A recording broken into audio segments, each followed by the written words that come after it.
ਉੱਥੋਂ ਦੀਆਂ ਕੁੜੀਆਂ ਚਿੜੀਆਂ ਕਦੀ ਆਪਣੇ ਵੱਡਿਆਂ ਨੂੰ ਮਿਲਣ ਆਈਆਂ? ਸੰਤ ਸਿੰਘ ਦੇ ਪੋਤਰੇ ਆਏ ਨੇ। ਉਹ ਤੇ ਅਗਲੀ ਗੱਲ ਉਹਦੀ ਮਾਂ ਦੀ ਹੈ ਕਿ ਤੂੰ ਵਿੱਚ ਹੋਰ ਤੋਂ ਛੋੜਾ।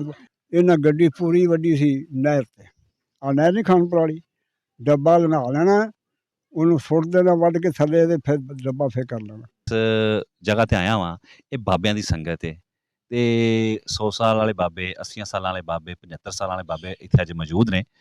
ਤੇ ਇਹਨਾਂ ਤੇ ਕਦੀ ਵੇਲਾ ਸੀ ਹੁੰਦੇ, ਦਾੜੀ ਮੁੱਛ ਵੀ ਆਈ ਨਾ ਚਿੱਟੀ ਹੋ ਗਈ ਇਹਨਾਂ ਦੀ, ਤੇ ਕਦੀ ਇਹ ਜਵਾਨੀ ਹੁੰਦੀ ਸੀ ਤੇ ਜਵਾਨੀ ਦੇ ਵਿੱਚ ਫਿਰ ਇਹ ਵੀ ਬੜਕਾ ਮਾਰਦੇ ਸਨ।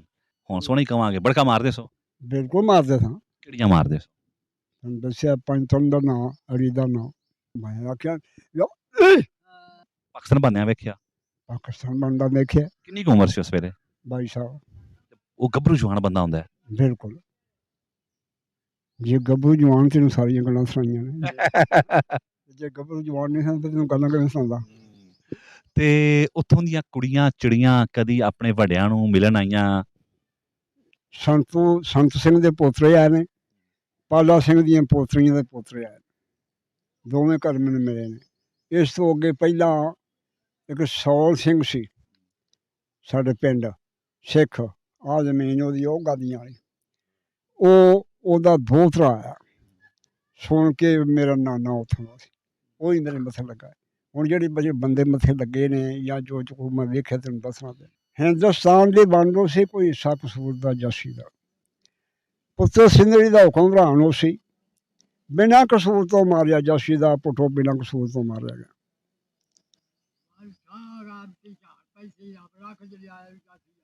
ਉਹ ਤੇ ਅਗਲੀ ਗੱਲ ਉਹਦੀ ਮਾਂ ਦੀ ਹੈ ਕਿ ਤੂੰ ਵਿੱਚ ਹੋਰ ਤੋਂ ਛੋੜਾ। ਉਹਦੇ ਮਾਂ ਬੋਲੀ ਸੀ ਪੀਰ ਬਾਦਸ਼ਾਹ ਦੀ। ਹਾਂ, ਉਹਨੇ ਆਖਿਆ ਗਾ ਇੱਥੇ ਧਾੜ ਪਈ ਸੀ। ਮਾਈ ਨੇ ਆਖਿਆ ਗਾ ਇੱਥੇ ਧਾੜ ਪਈ ਸੀ, ਤੇ ਮੀਆਂ ਬਾਸ ਨੇ ਆਖਿਆ ਰੱਬ ਰੱਖ ਮਾਤਾ ਜੀ ਨਾਲੇ ਜਾਸੀ ਦਾ। ਉਹਦਾ ਧਾੜ ਪਈ ਸੀ ਇੱਧਰੋਂ। ਇਹ ਗਦਰਤ ਨਹੀਂ ਸੀ। ਅੱਛਾ, ਜਦੋਂ ਉੱਧਰੋਂ ਬੰਦੇ ਆਏ, ਜੇ ਉੱਧਰੋਂ ਬੰਦੇ ਹੁੰਦੇ ਸਨ ਤੇ ਇੱਧਰੋਂ ਵੀ ਲੋਕ ਜਾਂਦੇ ਸਨ, ਤੇ ਕਿੰਨੇ ਕੁ ਕਤਲੋਗਾਰਤ ਹੋਈ ਸੀ?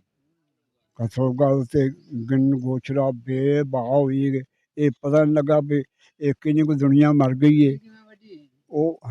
ਉਹ ਦੱਸਿਆ ਇਹਨੂੰ ਯਾਰ, ਉਹ ਗੱਡੀ ਵੱਡੀ ਸੀ ਮਰਾ ਤੇਰੀ ਦੇ 2 ਮਾਛੀ ਸਨ ਅੰਬਰਸਰ ਦੇ। ਉਹ ਪਹਿਲਾਂ ਆਇਆ ਸੰਗਤ ਉੱਧਰ। ਇਹਨਾਂ ਗੱਡੀ ਪੂਰੀ ਵੱਡੀ ਸੀ ਨਹਿਰ ਤੇ, ਆ ਨਹਿਰ ਨਹੀਂ ਖਾਨ ਪਰਾਲੀ, ਡੱਬਾ ਲੰਘਾ ਲੈਣਾ, ਉਹਨੂੰ ਸੁੱਟ ਦੇਣਾ ਵੱਢ ਕੇ ਥੱਲੇ, ਤੇ ਫਿਰ ਡੱਬਾ ਫੇਰ ਕਰ ਲੈਣਾ। ਡਰਾਈਵਰ ਮੁਸਲਮਾਨ ਸੀ, ਜਿਵੇਂ ਉਵੇਂ ਕਰਦਾ ਰਿਹਾ।